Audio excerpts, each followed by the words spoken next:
Okay, today I'm going to read Bedtime for Francis. We've read this before in the classroom lots of times.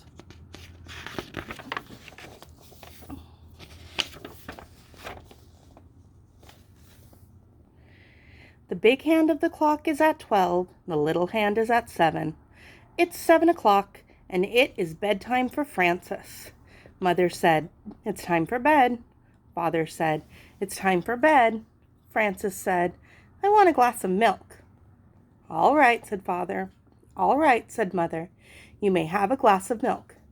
And so Francis drank the milk. "Carry me to my room, Father," said Francis. "All right," said Father. "Piggyback," said Francis. So Father carried her piggyback to her room. Father kissed Francis goodnight. Mother kissed Francis goodnight. Francis said, "May I sleep with my teddy bear?" Father gave her her teddy bear. Francis said, "May I sleep with my doll too?" Mother gave her her doll. "Good night," said Father. "Good night," said Mother. "Did you kiss me?" said Francis. "Yes," said Mother. "Yes," said Father. "Kiss me again," said Francis. Father kissed her again, and Mother kissed her again, and they closed the door. "May I have my door open?" said Francis. Father opened the door. "Good night," said Mother. "Good night," said Father. "Good night," said Francis. Francis could not sleep. She closed her eyes, but she still could not sleep. So she began to sing a little song about the alphabet, and she made it up as she went along. A is for apple pie, B is for bear, C is for crocodile combing his hair, D is for dumplings. And Francis kept singing. E, F, G, H, I, J, K, L, M, N, O, P, Q, and R. She had no trouble until she got near the end of the alphabet. S is for sailboat, T is for tiger, U is for underwear down in the dryer. Francis stopped because dryer did not sound like tiger. Francis started to think about tigers. She thought about big tigers and little tigers and baby tigers and mother and father tigers and sister and brother tigers and aunt and uncle tigers. "I wonder if there are any tigers around here," she said. Francis looked around her room. She thought maybe she could see a tiger in the corner. She was not afraid, but she wanted to be sure. So she looked again, and she was sure she could see a tiger. So she went to tell Mother and Father. "There's a tiger in my room," said Francis. "Did he bite you?" said Father. "No," said Francis. "Did he scratch you?" said Mother. "No," said Francis. "Then he's a friendly tiger," said Father. "He will not hurt you. Go back to sleep." "Do I have to?" said Francis. "Yes," said Father. "Yes," said Mother. Father kissed her, Mother kissed her. Francis went back to bed, and she finished her song on the way. She still could not sleep. She opened her eyes, and she looked around. She saw something big and dark. Giants are big and dark, she thought. Maybe this is a giant. I think it is a giant. I think it's a giant that wants to get me.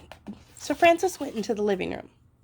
Mother and Father were watching television and having tea and cake. Francis said, "There's a giant in my room. May I watch television?" "No," said Mother. "No," said Father. Francis said, "Well, the giant wants to get me. May I have some cake?" So Father gave Francis a piece of cake. Father said, "How do you know he wants to get you?" Francis said, "Isn't that what giants do?" Father said, "Not always. Why don't you ask him what he wants?"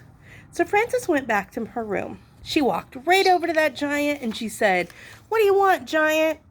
But she took a look at him. There was no giant. It was just her chair and her bathrobe. So she went to bed again. Francis was not very tired, and she did not close her eyes. She looked up at the ceiling. There was a crack in the ceiling. She thought about it. Maybe something will come out of that crack, she thought. Maybe bugs or spiders or something with lots of skinny legs in the dark. She went to get Father. He was brushing his teeth. Francis said, "Something scary is going to come out of the crack in the ceiling. I forgot to brush my teeth." Father said, "You brush your teeth and I'll go have a look." Francis brushed her teeth. Father came back. Nothing could come out of such a tiny crack. If you're worried, get someone to help you watch. You can take turns. Frances told her teddy bear to watch, and they took turns for a while. But then Frances got tired of it and let the teddy do all the watching. Frances got up and went to the bathroom. When she came back, she was not sleepy at all. The window was open and the curtains were blowing in the wind. I don't like the way those curtains are moving, said Frances. Maybe there is something waiting, very soft and very quiet. And when it moves the curtains, it's just to see if I'm watching. She went into Mother and Father's room to tell them. They were asleep. Frances stood by Father's side of the bed very quietly, right near his head. She was so quiet that she was the quietest thing in the room. She was so quiet that Father woke up all of a sudden with his eyes open and said, Frances said, "There's something moving the curtains in my room. May I sleep with you?" Father said, "Listen, Frances. Do you want to know why the curtains are moving?" "Why?" said Frances. "Because that's the wind's job," said Father.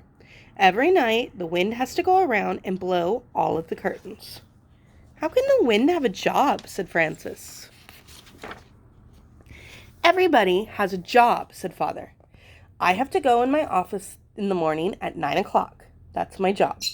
You have to go to sleep so you can be wide awake for school tomorrow. That's your job." "I know, but," Father said, "I have not finished. If the wind does not blow the curtains, he will be out of a job. If I do not go to the office, I will be out of a job.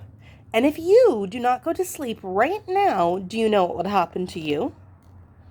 "I will be out of a job," said Frances. "No," said Father. "I will get a spanking," said Frances. "Right," said Father.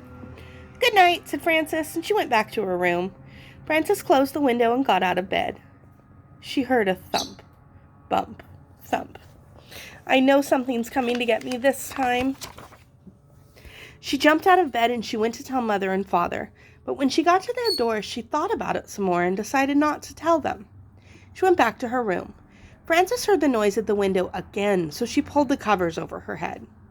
"I wonder what it is," she thought. "If it's something very bad, Father will have to come and chase it away." She pulled off the covers and she stood on her bed so she could look out the window. She saw a moth bumping against the window. Bump, thump, his wings smacked the glass.